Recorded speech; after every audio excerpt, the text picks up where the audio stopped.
For 13 years in a row, Avis lost money. 13 years.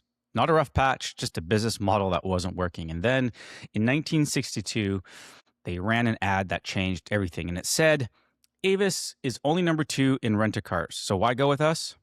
We try harder.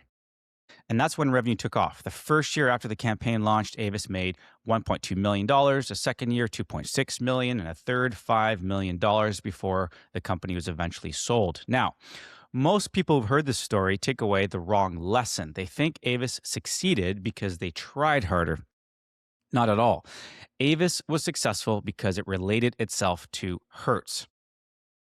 Avis didn't try to beat Hertz. It didn't claim to be better. It did something far more disciplined. It acknowledged where it sat in the prospect's mind, and it used that position to its advantage.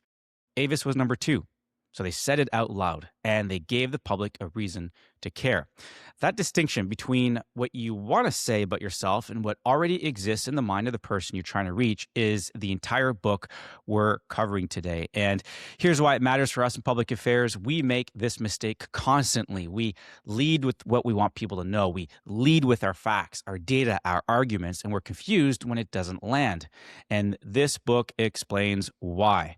Welcome to Masters in Public Affairs. I'm Joseph Lavoie. This is the show where we go deep, one book per episode on the books that belong in the canon of public affairs. These are foundational works that teach us how power moves, how opinion forms, how institutions behave, and how change actually happens. And so today we're covering Positioning, The Battle for Your Mind by Ries and Jack Trout, first published in 1981. So if you do read this book, you're going to see some pretty dated references in here, but there's still some really compelling frameworks in here that we can take. Now, if you've heard of this book, you probably associate it with advertising and marketing. It lives, I would argue, on every CMO's shelf because it's taught in business schools, and a lot of people file it under the brand strategy bucket and probably leave it there. And I think that's a mistake. I think so much of what we do in public affairs is positioning. Sometimes you're positioning an issue. Sometimes you're positioning an organization as a stakeholder. Sometimes you're positioning a specific policy ask. The discipline that Ries and Trout describe of starting with what's already in the prospect's mind and working backwards from there is absolutely core to what we do. But it's a discipline most public affairs practitioners have never been formally trained in. And we learn policy, yes. We learn government relations, yes. We learn stakeholder mapping often. We don't learn how to occupy a position in someone's mind. And I think that gap can cost us. So let's fix it. Ries and Trout wrote this book because they watched an entire industry, in their case advertising, fail to adapt to a structural change in the communication environment. The change was simple. There was too much of everything. Too many messages, too many products, too many claims, too many channels. And the response from most communicators was to do more of the same, only louder. Listen to how they describe the problem and tell me this isn't the problem we face now today. They wrote, "Today, communication itself is the problem. We have become the world's first over-communicated society. Each year, we send more and receive less." Recall, this was written in 1981. So think about that for a second. They were describing a world where there were only 3 television networks, there were a handful of national newspapers, and no internet. So if communication was the problem then, what is it now? But here's what makes this book durable. The diagnosis isn't about volume alone. It's about what volume does to the human mind. They write, "The average mind is already a dripping sponge that can only soak up more information at the expense of what's already there. Yet, we continue to pour more information into that supersaturated sponge and are disappointed when our messages fail to get through." The metaphor is vivid, but the mechanism underneath it is what matters. The mind doesn't just passively receive information. It actively defends against it. It filters, it ranks, it rejects. And the more you try to force your way in, the harder the mind pushes back. And this is where most communicators can go wrong. I think where they're at risk of going wrong is to assume that the problem is that their message isn't good enough, or it isn't loud enough, or it isn't frequent enough. Ries and Trout say that the problem is more fundamental than that. The problem is that you're starting in the wrong place. The enemy that is keeping your messages from hitting pay dirt is the volume of communication. Only when you appreciate the nature of the problem can you understand the solution. When you want to communicate the advantages of a political candidate, a product, or even yourself, you must turn things inside out. You look for the solution to your problem, not inside the product, not even inside your own mind. You look for the solution to your problem inside the prospect's mind. That last line is the entire book in one sentence. And notice what they sneak in there. A political candidate. Ries and Trout understood from the beginning that this wasn't just about selling soap. The principles apply anywhere you're trying to occupy space in someone's mind. So whether that be advertising, politics, public affairs, the operating environment is the same. And they say it explicitly early in the book. They say that if it works in advertising, most likely it will work in politics, religion, or any other activity that requires mass communication. So the book exists because communicators were failing, because the environment had changed and their model hadn't kept up. The old model said, craft a good message and deliver it. The new model, the positioning model, says, forget about your messages for a moment and go look at what's already in the mind of the person you're trying to reach. Start there. That shift from inside out to outside in is what we need to spend more time doing when designing our next strategy. So what is positioning? Ries and Trout define it in a way that's deceptively simple. Positioning is not about what you do to a product. Positioning is what you do to the mind of the prospect. That is, you position the product in the mind of the prospect. This rules out the idea that positioning is about your product, your organization, your features, your advantages, your candidate. It's not about any of those things. It's about a location, a specific slot in someone else's mind. And this is a hard shift for most people, especially for people who are good at what they do. If you've built a strong organization, if you have a compelling policy argument, if your data is solid, your instinct is to lead with that, to explain it, to present it, to make your case. But none of that matters if the mind you're trying to reach doesn't have room for it.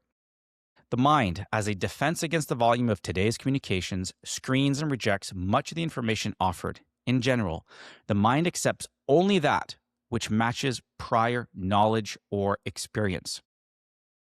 The mind is not an empty vessel waiting to be filled. It's a fortress with the gates mostly closed and the gates only open for information that fits with what's already inside.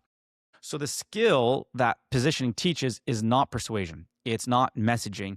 It's perception, the ability to see the competitive landscape from the prospect's vantage point, not your own, and to make hard choices about what to claim and what to give up. In public affairs, this means something very specific. When you walk into a minister's office, or when you launch a public campaign, or when you're trying to build support for a regulatory position, the question is not, what do we want to say? The question is, what does the person across the table already believe about this issue, about us, and about the competitive landscape of stakeholders trying to influence this decision? If you don't start there, you're pouring water on a sponge that's already full. Let me read one more passage that drives this home. What is truth? What is objective reality? Every human being seems to believe intuitively that he or she alone holds the key to universal truth. When we talk about the truth, what truth are we talking about? The truth from the inside or the view from the outside? It does make a difference. In the words of another era, the customer is always right, and by extension, the seller or communicator is always wrong. I really underlined that line when I first read the book because it's a brutal line. The communicator is always wrong. Always wrong. Not because they're starting from the wrong vantage point. They're looking at the world from behind their own desk. Positioning says you have to get up, walk around the other side, and sit in the prospect's chair. If you've listened to our episode on Walter Lippmann's public opinion, it's episode number 1. This should sound familiar. Lippmann argued that people don't see reality directly. They see the pictures in their heads. Ries and Trout are making the same argument applied to commercial and political communication. The pictures in the prospects' heads are the only reality that matters. You can either work with those pictures or you can fight against them, and fighting almost never works. So how does positioning actually work? What's going on in the prospect's mind that makes some messages stick and others disappear? Ries and Trout describe 3 core mechanisms. I think of them as filtering, laddering, and anchoring. The first mechanism is the simplest and it's the most important. The mind filters. The mind rejects new information that doesn't compute. It accepts only the new information that matches its current state of mind, and it filters out everything else. This is how cognition works. If I already believe in X and you tell me why, my brain doesn't weigh the evidence impartially. It looks for reasons to keep believing X. We covered this in our episode on David McRaney's How Minds Change. He calls it identity protective cognition. Ries and Trout arrived at the same conclusion from a completely different direction. They gave a perfect illustration in the book. They wrote, ask two people with opposite persuasions, say a Democrat and a Republican, to read an article on a conversational subject. Ask each one if the article changed his or her opinion. You'll find that the Democrat gets out of the article facts to support one point of view. The Republican gets out of the same article facts to support the opposite point of view. Very little mind changing takes place. You see what you expect to see. This should sound very familiar to us if you've been following along with previous episodes. This is why leading with facts and cognitive arguments in public affairs almost never works as effectively as you think it's going to. I've watched this play out for 20 years. A team will spend months building a bulletproof policy case, strong data, sound logic, clear recommendations, and they'll walk it into a room expecting the strength of the arguments to carry the day, as if they're walking into a courtroom. And it falls flat, not because the argument was weak, but because the people in the room already had mental structures in place, and the new information got filtered through those structures. The mind doesn't receive information neutrally. It processes information through the lens of what it already believes. If your message doesn't fit the existing picture, the mind doesn't update the picture. It rejects the message altogether. Ries and Trout are blunt about the implication. The average person cannot tolerate being told he or she is wrong. Mind changing is the road to advertising disaster. If mind changing is disaster in advertising, imagine what it is in public affairs where the stakes are higher and the beliefs are far more entrenched. Okay, so that was the first mechanism, filtering. The second mechanism is laddering.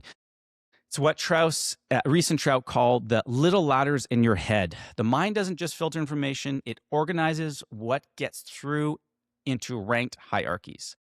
To cope with complexity, people have learned to simplify everything. When asked to describe an offspring's intellectual progress, a person doesn't usually quote vocabulary statistics, reading comprehension, mathematical ability. They'll just simply say, he's in 7th grade, a typical reply. This ranking of people, objects, and brands is not only a convenient method of organizing things, but also an absolute necessity to keep from being overwhelmed by the complexities of life. Think about what this means for public affairs. On any given policy issue, the decision maker has a mental ladder. There's a first-rung stakeholder, the one they think of first, and then there's a second and a third, and after that it gets blurry. If you're not on that ladder, you barely exist. If you're on rung 4, you're essentially invisible, and the math on these ladders is stark.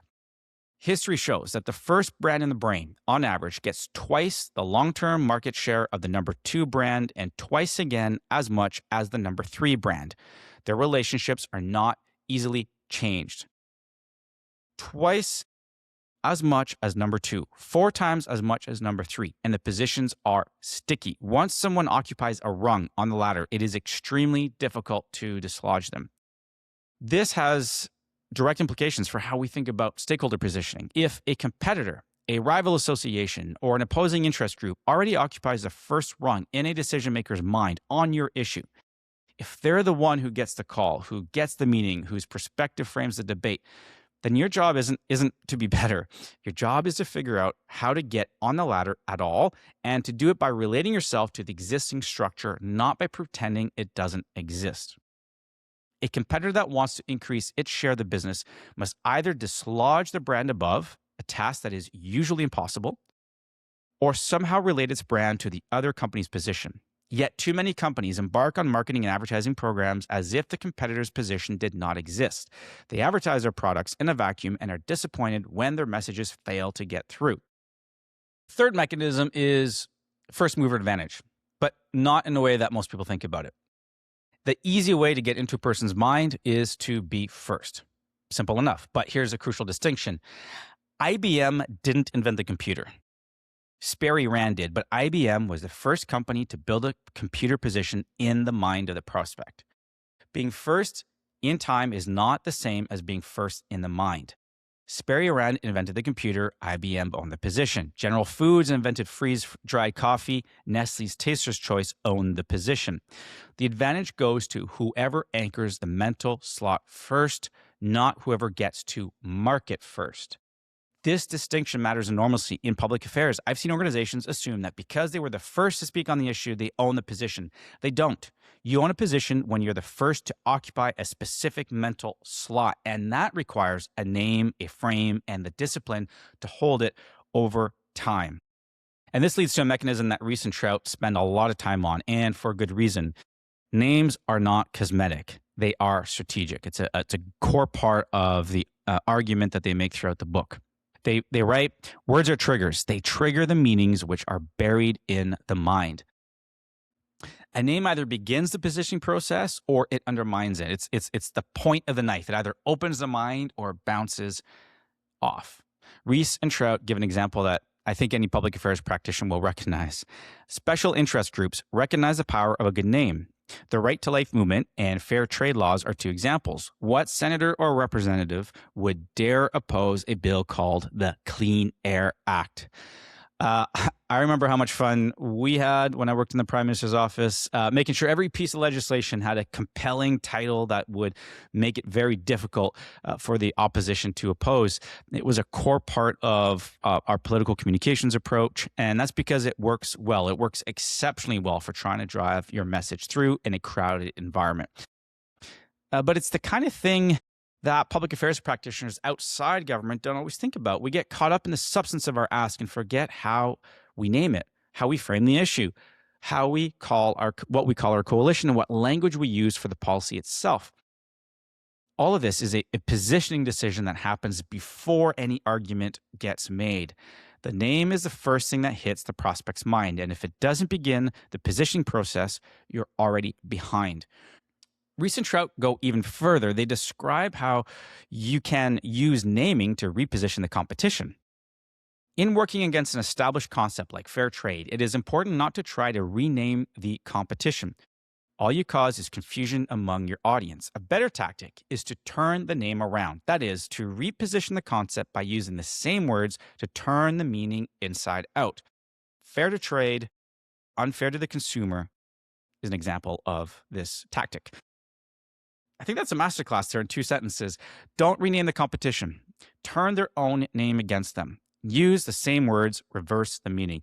This is advanced positioning, and it's directly applicable in our line of work. When you're facing an opponent who's already anchored a favorable name, a coalition, a legislative title, a policy frame, you don't try to introduce a new name. You reframe the existing one. The last mechanism is repositioning. And it's the most aggressive move in the positioning playbook, although it wouldn't be that aggressive if your background is in politics. To move a new idea or product line into the mind, you must first move an old one out. When all the mental slots are taken, you can't just ask nicely for room. You have to display something that's already there. The Tylenol example is the best one in the book. And the author is right. For the millions who should not take aspirin, said Tylenol adds, if your stomach is easily upset, or you have an ulcer, or you suffer from asthma, allergies, or iron deficiency anemia, it would make good sense to check with your doctor before you take aspirin. Notice what Tylenol did there. They didn't say, we're better than aspirin. They said something about aspirin, about the competitor's product, that caused a prospect to reconsider. They created a void, and then they filled it. For a repositioning strategy to work, you must say something about your competitor's product that causes the prospect to change his or her mind, not about your product, but about the competitor's product. This is the difference between a repositioning and mere comparison. Comparison says, we're better. Repositioning says, the thing you currently rely on has a problem you haven't considered. One is about you, the other is about them, and only the second one actually works. Now let's move on to mental models. Out of the entire book, I want to extract 4 of these mental models that I think are the most durable for public affairs practitioners. These are the frameworks I think you can carry with you. You can apply into real situations. Model number 1 is the latter. On any issue, in any decision maker's mind, there's a ranked hierarchy of stakeholders, of ideas, or of positions, and you need to know which rung on that ladder you're on, or whether you're on the ladder at all. And the implications of this is that if you are first, your job is reinforcement. It's not innovation. You hold your rung. If you're second on the ladder, your best move is to relate yourself to the leader, acknowledge the hierarchy, and use it. That's the Avis play that we opened up the show with. If you're not on the ladder, forget about competing with whoever's at the top. Find a different ladder, a different issue frame, a different audience segment, a different policy angle where you can be first. First, make sure you can't find something to be first in. It's better to be a big fish in a small pond, and then increase the size of the pond than to be a small fish in a big pond. Okay, model number 2 is a French word that they keep coming back to in the book. It's called the créneau. An expression that they use is chercher le créneau, look for the hole. To find a créneau, you must have the ability to think in reverse, to go against the grain. If everyone else is going east, see if you can find your créneau by going west. The créneau is an open position that no one else has claimed. It's not the same as differentiation. Differentiation is about being different for its own sake. A créneau is a gap in the prospect's mental map that you can fill because no one else has. The authors cite a couple examples. One of them is the Volkswagen example. The Volkswagen Think Small campaign was a classic campaign that positioned the Beetle. In an American market obsessed with bigger cars, Volkswagen didn't argue that their car was also good. They claimed the small car position. The position was open, and they took it. Think small. With 2 simple words, this headline did 2 things at once. It stated the Volkswagen position and challenged the prospect's assumption that bigger is necessarily better. For us, the créneau question is this. On this issue, in this decision maker's mind, what position is unclaimed? What angle hasn't been taken? Everyone's going east. Where's the westward opening? Most of the time, the créneau is available because everyone else is making the same argument. They're all leading with the same data, the same framing, the same ask. The hole is wherever they aren't. Okay, mental model number 3 is the teeter-totter. One name cannot stand for 2 things. When you extend a name into a new category, you weaken it in the original one. It's the teeter-totter principle. One name can't stand for 2 distinctively different products. When one goes up, the other goes down. Xerox means copier, not computer. Xerox spent nearly $1 billion trying to make Xerox mean computers, and it didn't work. Meanwhile, Heinz moved from pickles to ketchup, and in so doing lost the pickle position to Vlasic. You contrast that with Procter & Gamble's approach. You won't find any house name in the Procter & Gamble lineup. Procter & Gamble carefully positions each product so that it occupies a unique niche in the mind. Tide makes clothes white. Cheers makes them whiter than white. Bold makes them bright. With fewer brands, Procter & Gamble does twice as much business and makes 5 times as much profit as Colgate-Palmolive. As I say, these are some dated references, but instructive nonetheless.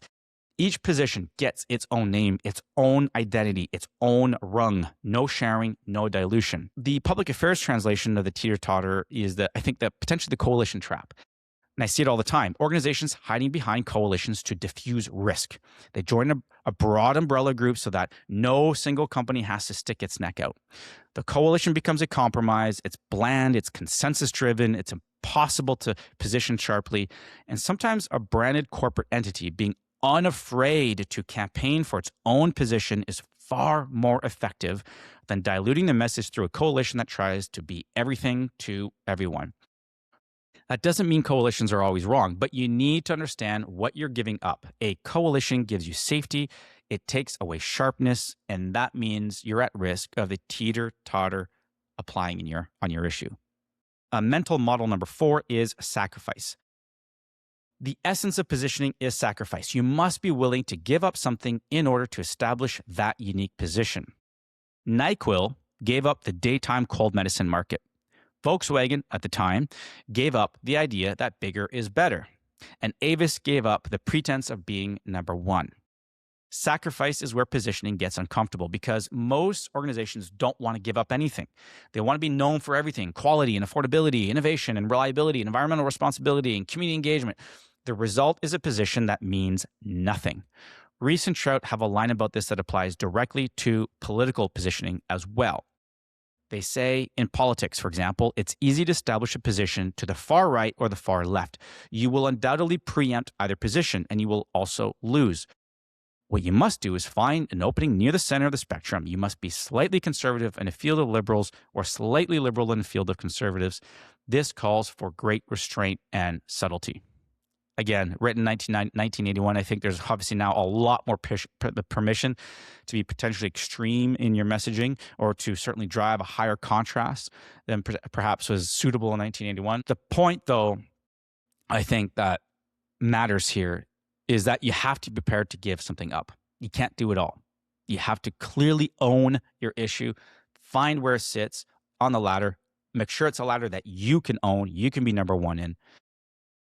Often to do so is going to require a lot of sacrifice. You can't communicate on everything along your issue. Okay, let me walk you through ways practitioners might get this wrong because I think the mistakes are often as instructive as the principles. And so mistake number one is leading with your argument instead of starting with the mind. And I think this is the single most common failure in public affairs communications. I see it all the time. A team spends months building a policy case, strong evidence, logical structure, clear recommendations, and then delivers it as if the audience is a blank slate waiting to be convinced. But the audience already has a picture in their head. They already have beliefs about the issue, about your industry, about your organization. If your carefully constructed argument doesn't fit that picture, the mind doesn't update, it filters. In communication, as in architecture, less is more. You have to sharpen your message to cut into the mind. You have to jettison the ambiguities. You have to simplify the message and then simplify it some more if you want to make a lasting impression. Less information, not more. Sharper, not broader, and always, always starting from what the mind already contains. Mistake number two is comparative advertising instead of repositioning. We're better than our competitors isn't repositioning. It's comparative advertising and not very effective. There's a psychological flaw in the advertiser's reasoning that the prospect is quick to detect. If your brand is so good, how come it's not the leader? Okay, well, in public affairs, this shows up as organizations that benchmark themselves against the dominant stakeholder and then argue that they're more credible, more evidence-based, more aligned with the public interest. That's not repositioning. That is comparison. And the decision maker's instinctive response is, if you're so much better, why are you number two? If you're so much better, why are you not winning? If you're so much better, why haven't I heard from constituents about this? Repositioning requires saying something about the competition that causes the prospect to reconsider. That's different. It's harder. It's often very uncomfortable. We see politicians have no problems doing this in the court of political debate, in the court of public opinion that they're trying to win over. We often see that organizations, corporations have a really hard time using this contrasting method. It's not easy. It creates a perception of heightened risk, but it lends a degree of clarity in the prospect's mind that we have to give some thought to. Okay, and the mistake number three is advertising your aspirations. Remember the second Avis campaign. Shortly after Avis was sold, it decided it was no longer satisfied with being number two. So it ran ads saying, Avis is going to be number one. That's advertising your aspirations, wrong psychologically and wrong strategically. You can see this in public affairs all the time. Organizations positioning themselves as the leading voice or the trusted source or the go-to authority when they're not. Claiming a position you don't hold doesn't make you the leader. It makes you delusional, and the prospect can smell it. Okay, mistake number four is a consensus trap. And Ries and Trout don't use this exact language, but the principle runs through the entire book. Every time you try to be more things to more people, you dilute your position. Every time you seek consensus to avoid risk, you sand off the edges that made you distinctive. The public affairs version of line extension is the compulsive need to build coalitions and consensus positions that everyone can sign onto.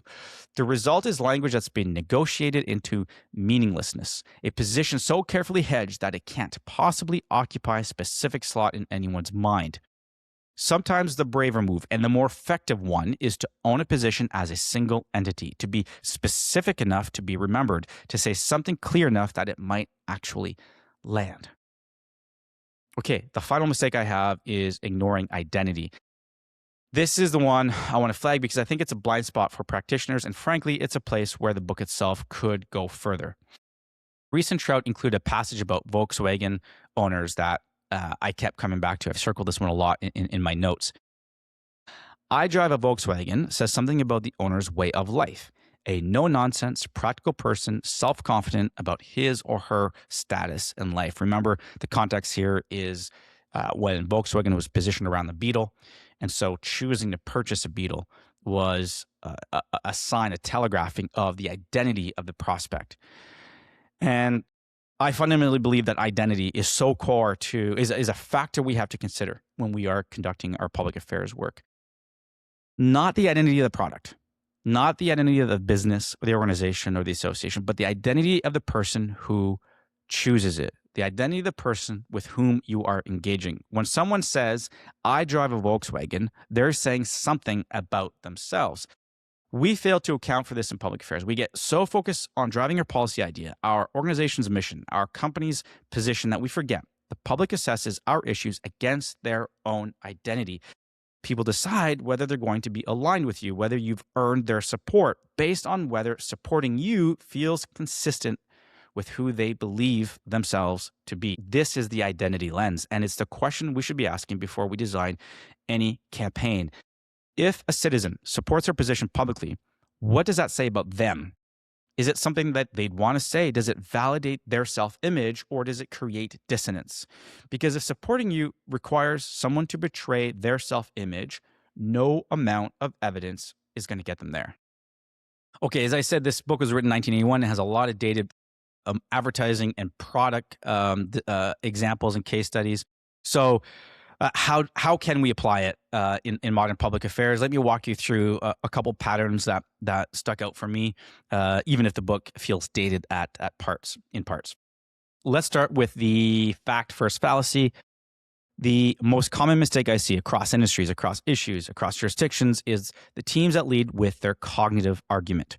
They build a 30-page brief. They assemble economic impact data. They commission polling, and then they present it all to a decision maker who already has a mental model of the issue, of their industry, and of the stakeholders involved. The data doesn't fit the existing picture, so it gets filtered. Positioning says, before you build a case, map the mind. What does this decision maker already believe? What ladder are you on? What position do you occupy? If you don't know the answers, your brief is just noise. And also, that's not just true of the decision maker, it's also true of the public. You have to understand where you sit in the public's mind, or where your issue sits in the public's mind. The next is naming as a political weapon. So Ries and Trout use examples from American politics, right? They talked about the Clean Air Act, the Right to Life movement, but the principle is universal, and it's one of the most underused tools in our toolkit. When we were drafting legislation in the Prime Minister's office, naming was a strategic exercise. We spent a lot of time trying to think about the right name for that piece of legislation. You'd craft a title that made it politically painful to oppose, and that's positioning at the legislative level. Public affairs practitioners can think about this from the other side. When you are shaping your policy ask, how you name it determines how it gets received.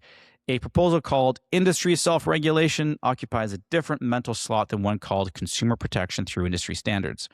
Same policy, different position, and frankly, very uncreative naming on my part. And when you're facing an opponent who's already anchored a name, you don't try to replace it, you turn it. That's the lesson from the fair trade example. Fair to trade, but unfair to the consumer. Let's talk about the coalition dilution trap. Coalitions are the default risk management strategy in public affairs, and I do understand why. If 5 companies share the stage, no single company takes the heat. It also gives the impression of there being momentum and that your issue has much larger appeal, and as a result, that the decision maker should be paying attention. But the position is also diffuse. A coalition of 15 companies issuing a joint statement occupies exactly 0 mental slots. It is noise. Nobody remembers who said what because nobody said anything specific enough to remember. Contrast that with a single company willing to take a clear, distinctive position, to say something that might generate pushback, to own a position rather than to share it. That takes courage. But Ries and Trout are clear that courage is part of the job. Your problem is not just one of developing a good strategy. Equally important is the courage you will need to keep hammering at the same theme year after year after year. Not quarter after quarter, not campaign cycle after campaign cycle. The best positions are held over time, consistently, without wavering. That's a commitment most organizations cannot make, and it's why most organizations don't hold real positions. The last one I want to talk about is stakeholder positioning. Every public affairs practitioner has had the experience of trying to get a meeting with a minister or a senior official. Some organizations get the call immediately, others wait months. The difference isn't always the quality of the ask, sometimes it's just purely the position. Ries and Trout say directly every year, companies across the country compete for top graduates at the nation's leading universities. Who do you think gets the cream of the crop? That's right, the companies that occupy the best positions in the minds of prospective employees. Swap top graduates for decision makers, and the principle holds. Who do decision makers want to meet? The stakeholders that are well positioned, the ones who already occupy a clear slot in their mental landscape.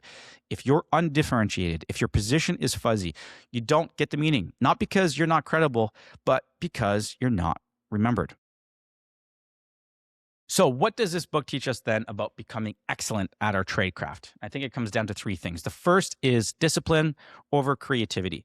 The positioning mindset is not about having a brilliant idea. It's about having the discipline to start from the prospect's mind, to see the competitive landscape clearly, to make hard choices about what to claim and what to give up. And that's a discipline you practice. It's not a flash of inspiration. And it's probably the kind of thing that's going to take some time to flesh out and iron out on your next issue, or the next time you're trying to actively engage decision makers. The second is restraint over volume. The instinct in public affairs is to say more data, more arguments, more channels, more touch points. Positioning says the opposite. Say less, be sharper, occupy one slot and hold it.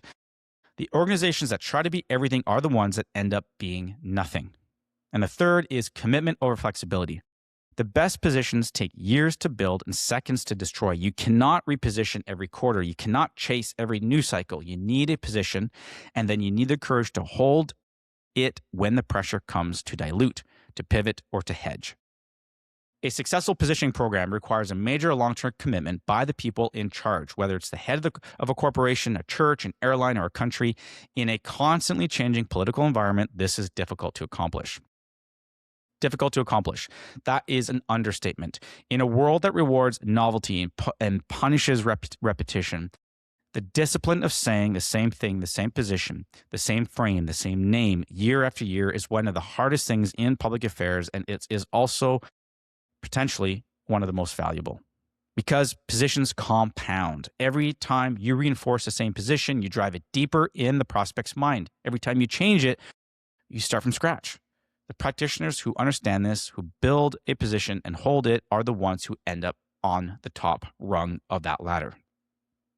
Okay, let me take you back to where we started. Avis lost money for 13 years. Then they admitted they were number 2, and everything changed. They didn't change the product. They didn't get better cars or friendlier staff. They changed where they sat in the prospect's mind. They took a position they owned, and they held it. That's the entire lesson of this book. It's distilled into a single case study. It's the one I opened up with. And positioning is not what you do to your product or your organization or your policy brief or your campaign. Positioning is what you do to the mind of the person you're trying to reach. And the only way to do it well is to start there, in their mind, and work backward. For those of us in public affairs, the book is a corrective, right? We spend too much time building arguments, not enough time understanding the mental landscapes we're walking into. We lead with facts, and we should lead with perception.